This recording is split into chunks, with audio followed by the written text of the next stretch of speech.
Op. Siguro baka mag-anuhan na magkalaglagan. Ayan po, expect natin yung mga gamit natin gaano ka-high-tech na yan. Ayan po. Yung mga kalan, ayan. Op, sisa, op, oy. Mga gamit natin. Gandaan ng tuway, inuwan. Tapos syempre, ito yung fryer din natin katulad sa Pasay. Op, tiga sismi ah. Magkakalit pa tayo ng fryer. So doon na lang muna tayo para babalik na tayo doon. Para hindi masyadong magulo. Alright? Alright. Tapos sa harapan naman tayo, titingnan naman natin kung ano yung itsura ng cashier natin ngayon. So papakita ko sa inyo. Let's go. Hindi ka naman Op.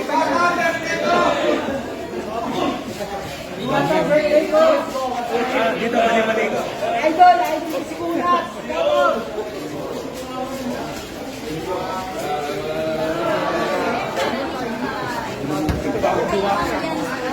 Okay, tika lang. Op, excuse me. Op, op, op, op. Op.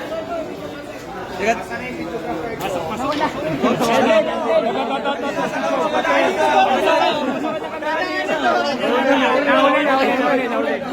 So ayan na guys. Picture na ate, sige na. So ayan na guys, yung cashier natin, systematic na tayo. Meron na tayong POS. Wow.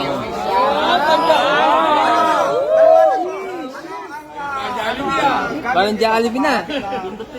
Halimbawa po, mag-order kayo, pindutin lang yan, touchscreen yan lahat. Touchscreen. Tapos nandun yung mga menu natin nakalagay, pipili kayo doon. Ayun. Tapos ang kagandahan natin dito guys, kasi kung maraming tao, hindi lang dito, pwede rin mayroon din dito nakatayo na nagpipindot-pindot na kung ano yung mga order nyo, konektado na yan dito para pagdating nyo dito, nakaready na yung order nyo. Ganun na po siya ka-high-tech yung Diwata Paris. Tapos syempre pa, ito yung kitchen pa lang to pinakita ko. Dito naman tayo sa dine-in area.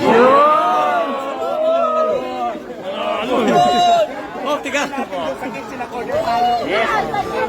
Dito ka sa camera. Uy, kila. Nahul na yung camera mo.